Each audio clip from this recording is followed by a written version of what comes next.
I'm in the basement in my workshop. I'm working on a way to design the paddles. So most people think water wheel. Well, you got a vertical blade.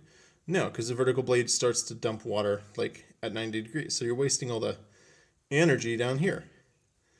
An angled blade works pretty good. You start dumping your water down here. So a better option is a curved blade.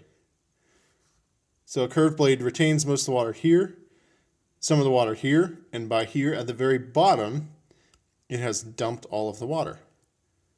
So that's what we're going to work on making. And to make these paddles, I have 4-inch drain pipe. The rim of it is going to be a thin wall HDPE barrel that I got on the side of the road for free. I don't know what I'm going to do for the axle or the bearings or pulleys or chains or any of that yet. But we're going to get a water wheel made and it's going to spin. And then we'll worry about the rest of it. You know what I'm learning right now? Holy heck, is it hard to cut PVC pipe into first square lengths. Can't cut it on the bandsaw because it just rolls around. And quite frankly, it scares me on the table saw or the chop saw because I'm only doing like 8-inch sections, which is like this long. So, safe little saw blade that I'm using is my Bosch doohickey. And I tried cutting it like somewhat straight, and you can see there it's a bit crooked, and there it's like, holy hell, what the hell was I thinking? So to get a square, straight line, I have this black line on my workbench here, pressed against the back, and it's spaced out evenly. So I can set it here, mark here, rip. And I can rip with this guy pretty easily. Just a steady hand.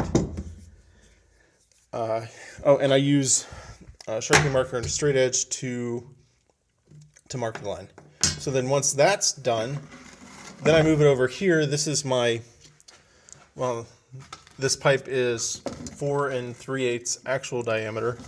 So this line is a little like 2 1/4 heavy. And this line is 2 1/4 heavy from the bottom corner back in here. So if I lean the freshly cut edge here and freshly cut, or the excess here and mark it, and then do it on the other end. Once this is a straight line, then I can do another mark here, trace a line across it, rip it, and then I'll have a straight section like this. Pretty straight.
A little big moment here.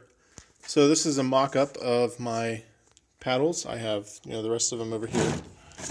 And this is a section of a 55-gallon drum, HDPE.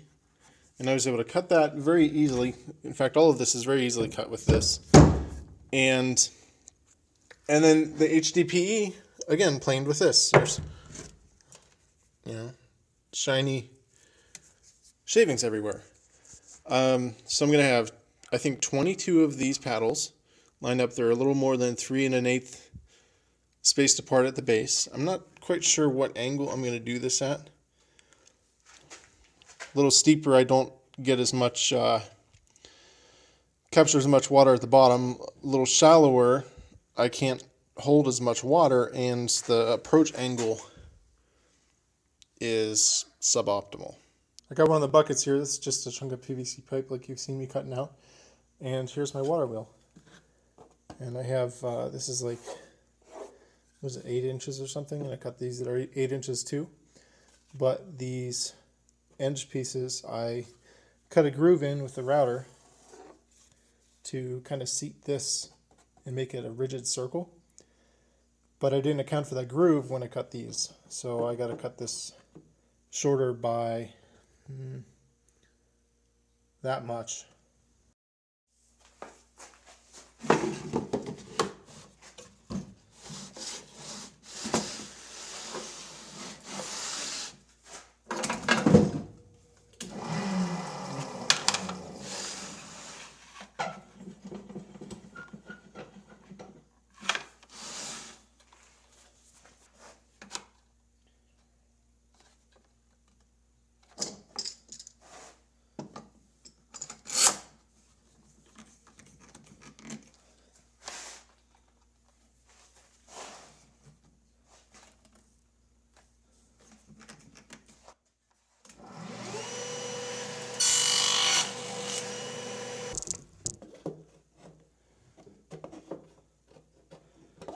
Not quite.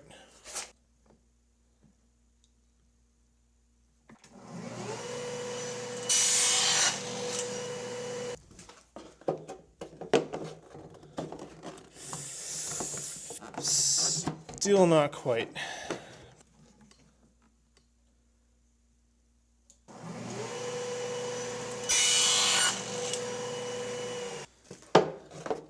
There we go.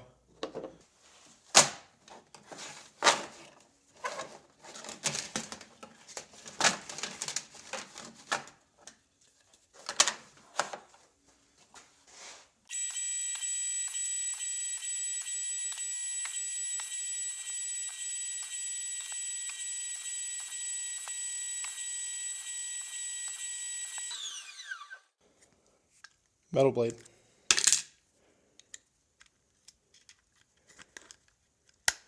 Now to mount the bucket on the barrel wheel, I have this 1/16 by half aluminum angle, and I'm going to cut down to a manageable size because it's 8 feet right now.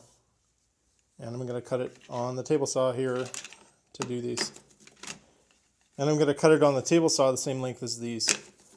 Now this is not a time to go with your safety squint, so I have proper safety glasses. 47.5. So I'm going to cut this guy here.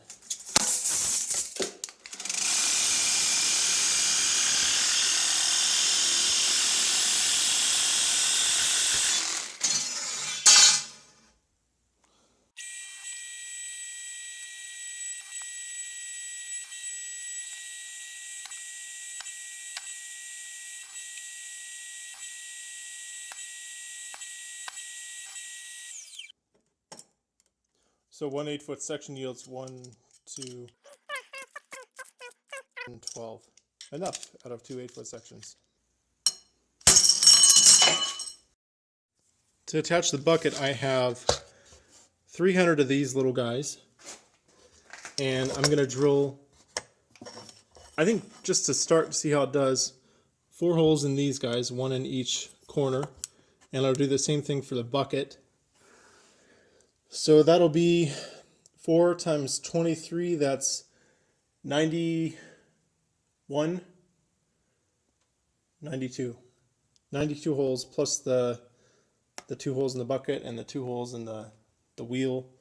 So that's 184. Yeah, 184. And I'm going to do this, since this is a 1/2 inch, I'm going to do a 1/4 inch in and a 1/4 inch in from the corners. Line it up here and drill a holy crap ton of holes. And I forgot to mention, these are McMaster 632 3/8 long. And I have flat washers and nylon lock nuts to go through this, or to attach this. So these should never come undone. The eagle-eyed of you might remember this. I need it to use as a guide to cut all those pieces of angle iron.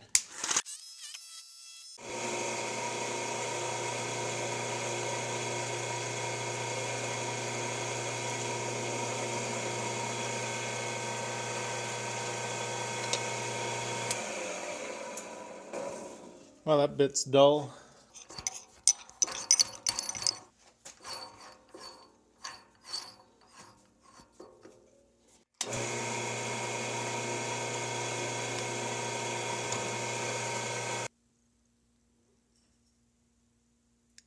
Yeah, I'm going to have to chamfer these. Alright, that's half the holes drilled. I was only able to do, this end and then flip it around and this end. Because if I do this, then it's not actually centered. I didn't do it a 1/4 inch centered. I offset it to give a little bit of clearance for the screw head. To clean up this ugliness, I tried using the chamfer bit, but that didn't really work. So I got up this guy. Turned it down to 40 psi so I don't fling things across the room.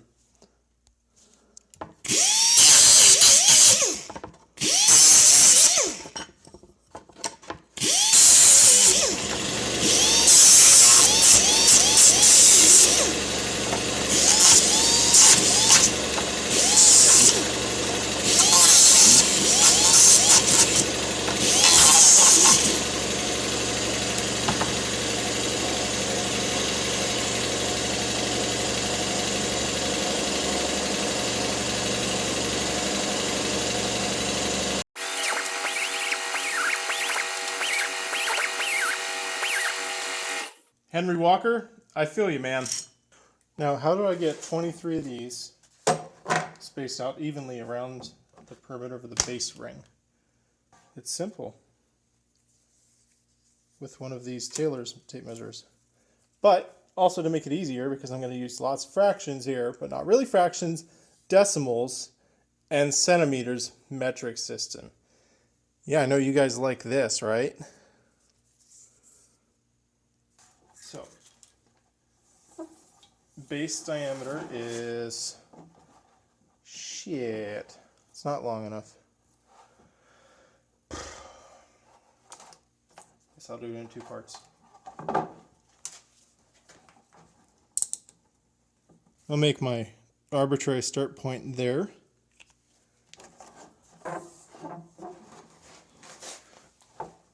And stop. How does this work? Start there.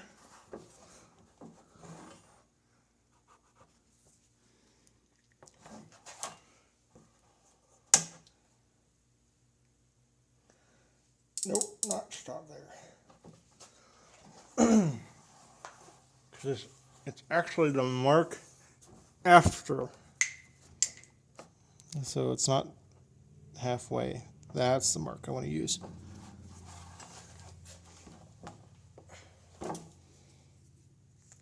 So we know it's at least 150 centimeters.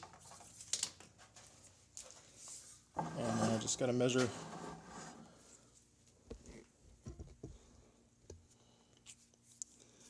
And now I just got to measure from here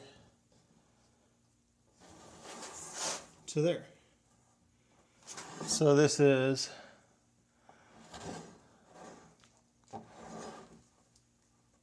179.5 centimeters. 179.5 divided by, we have 23 buckets, that's 24 spaces. Do a little quick math on my calculator here. It's 7.4791 centimeters per bucket, which would look something like 7.5, about there, would be the last bucket. Well, the next bucket, at least. Which would come out looking like that guy there. That guy there. I like it. I did some quick calculations on my computer. That is 179.5 divided by 24. And then I just add them up to get the next ones. And the 23rd one is 179.5, so I know I did that correctly. And what I can do here is just, oh, too far, round it. Boom, down to the millimeter. So now I just got to mark out these exactly on the base cylinder.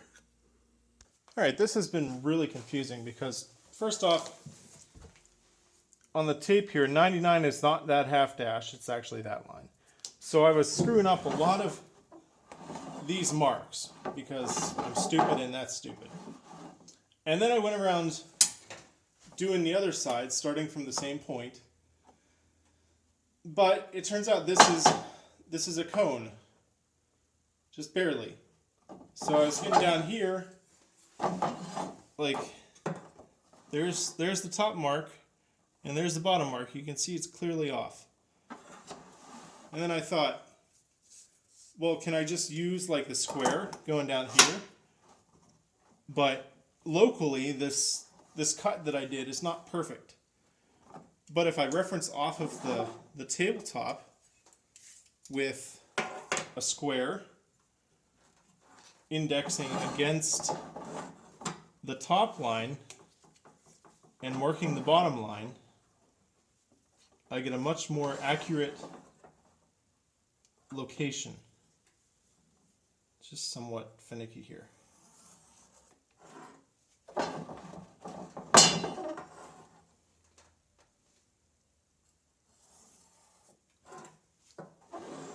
So on each one of these lines, I'm going to put one of those angle pieces.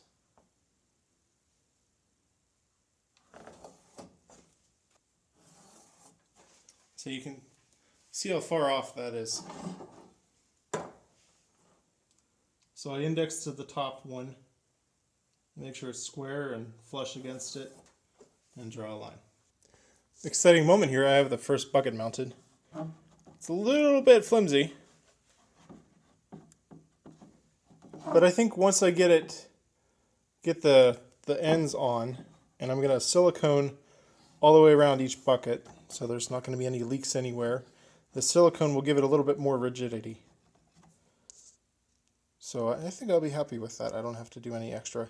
I've gotten a whole bunch of extra fasteners, so I could do one in the middle, which I don't think is going to be necessary, and enough to make little angle brackets on the corners to mount the tip to the ends. And again, I don't think that's necessary once I add the silicone. I always can add that later, but I'd rather do less work. Now I've got to plan out my drivetrain. I have a 3/4 inch jack shaft that goes on a go-kart, 2 pillow block bearings. None of this is like stainless or anything, and I know that might be an issue, but I'll grease and paint whatever I need to. This is like a 72 tooth number 35 pulley, and then this is a 1, 2, 3, 4, 5, 6, 7, 8, 9, 10, 11. Yeah, I think it's an 11 tooth sprocket on the motor. And the way I'm going to mount this is, I think, carriage bolts and the spiked threaded inserts for wood to create sort of a 4-jaw chuck arrangement that'll go on a square flange that's mounted on this. 2 square flanges, so one on either side. I also marked out holes on these end pieces so that I can access the inside. I'm not quite sure why yet, but it seems like the right thing to do.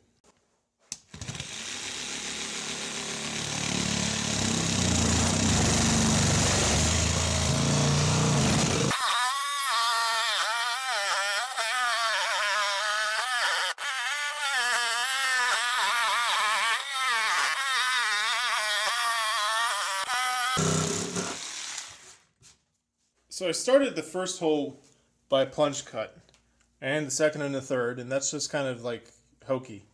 So I decided to try my bigger Makita with an 1.25 bit, just to see how fast it would do it. And this is in high gear and real time. Through. Again. How fast is that? I like doing it. Let's do it again. Perfect. I love it.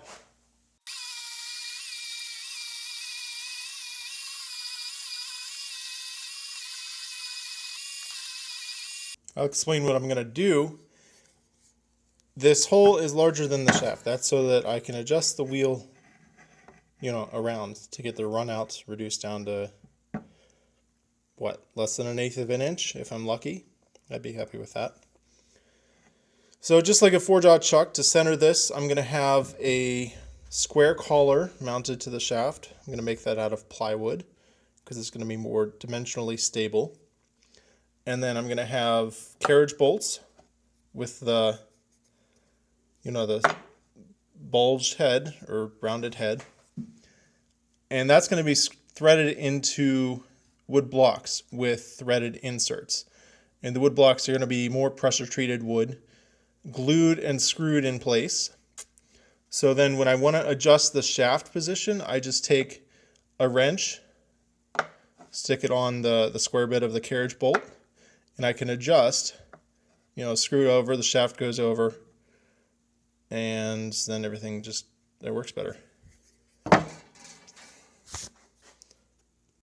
few minutes later, I have those blocks cut. I don't know, they're like full thickness deck boards. Same things that I use for the cross uplets for the flume. And I just cut them so that they're narrow enough to fit between these holes, but also fairly long. And I was able to get all 8 of these. It's like a little less than half of a deck board width. And I cut off the radius. So now all I got to do is cut holes, drill holes for the inserts, which I don't have yet, and the carriage bolts, which I also don't have yet. But I can do the center hub. I guess it'll be called a hub. I could also probably drill this out larger or cut it out larger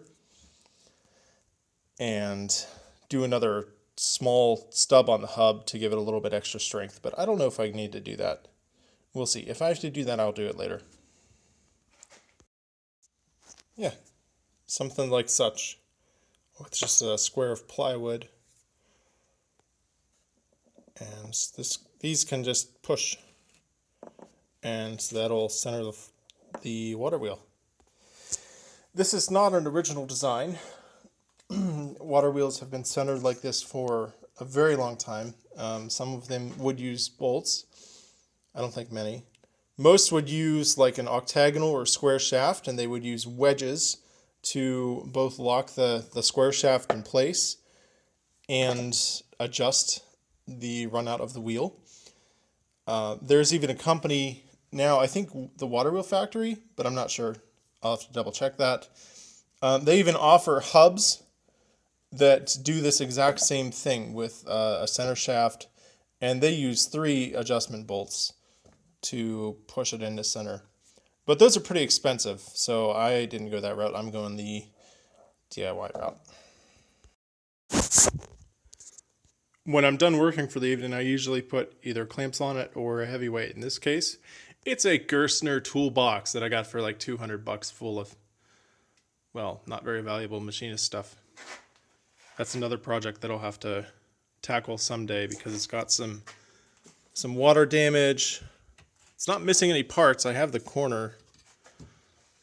It needs some stuff glued back together, like this is coming apart. Yeah, that'll be a good project. I went to the hardware store, and what I came up with is these brass threaded inserts. And the carriage bolts, I forget what size these are. They are, focus, 3/8 16. And then these are half 13. And you'll see what that's for in a moment. That's going to be these guys.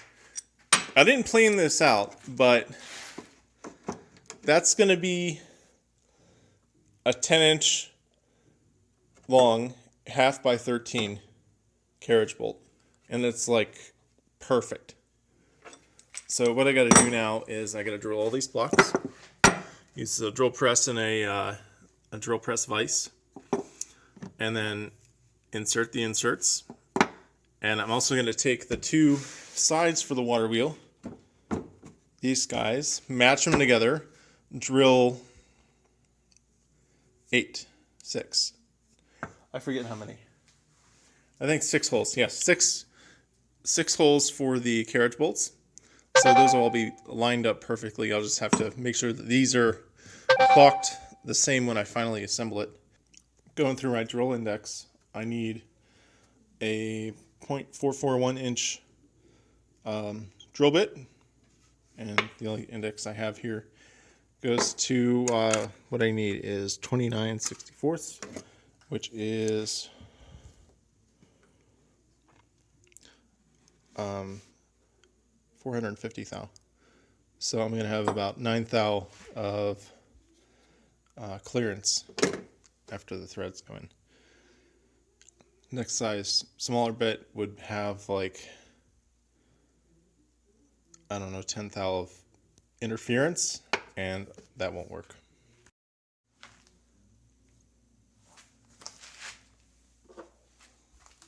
I have a bolt threaded in the insert and a socket adapter in my drill chuck in low gear.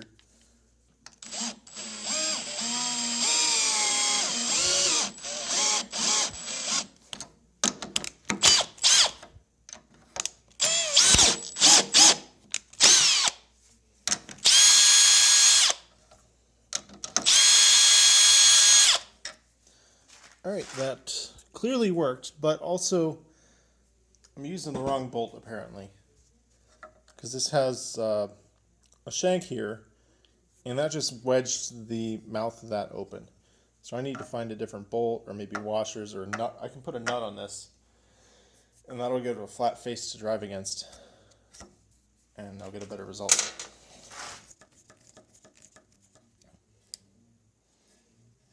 Much better.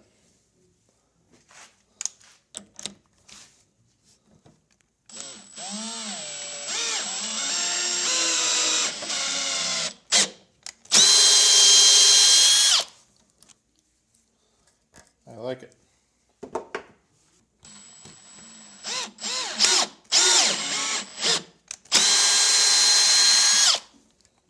I had a problem screwing in the first adjuster screw. For whatever reason, the threads don't really match up. So the inserts are 3/8 16, and so are the carriage bolts.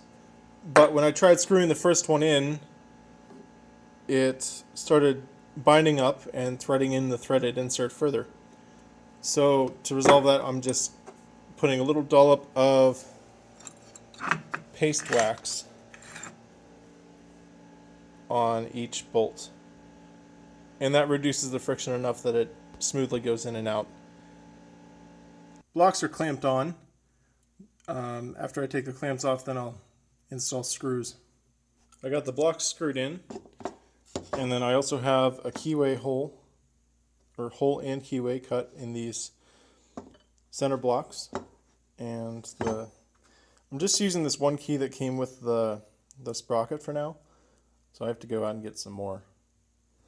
You know, I was using that for fitment, just like such. More explanation of what I've done.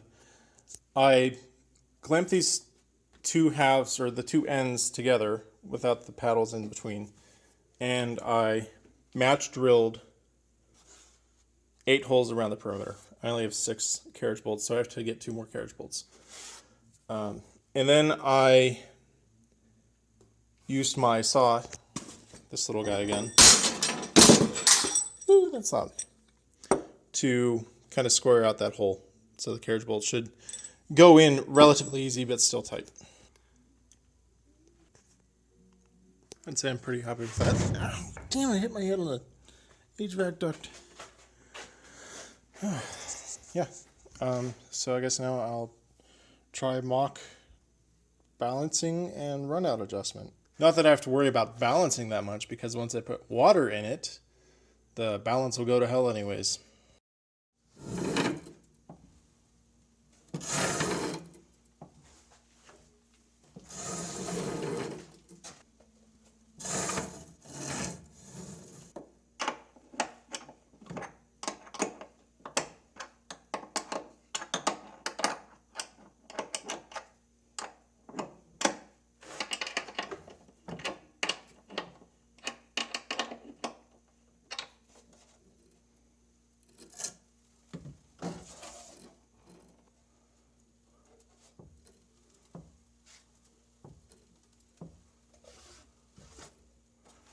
That side's good. Now we'll work on the far side.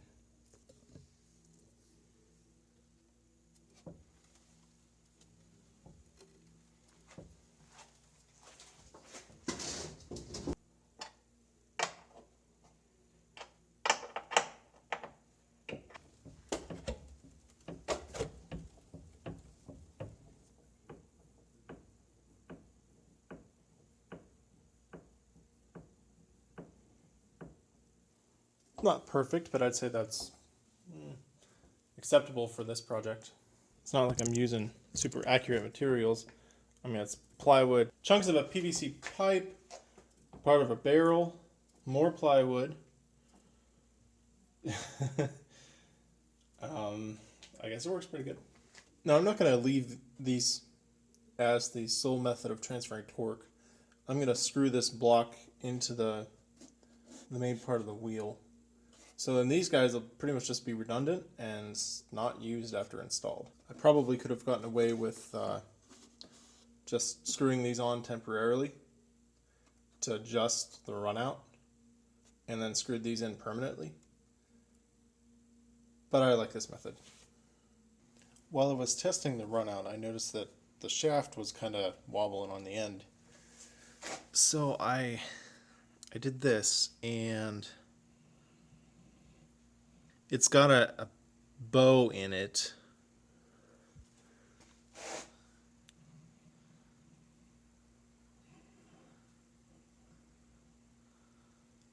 About 25 thou. Maybe hair more. Well, even more if I put the bearings all the way at the end. Even with the bearings spaced at like the Waterwheel, that's given the end of it enough weeble wobble to make chain tensioning, I want to say sketchy, suboptimal. I'm not sure exactly, but I don't like this. So I'm going to try sourcing another shaft, or maybe returning this from the supplier I got it from. Or if one of you guys want to help me out, that would work too. So if any of you guys can supply me with something that's a bit longer, or about the same length with a 3/16 keyway that's 3/4 inch diameter, just mild steel, I would greatly appreciate that.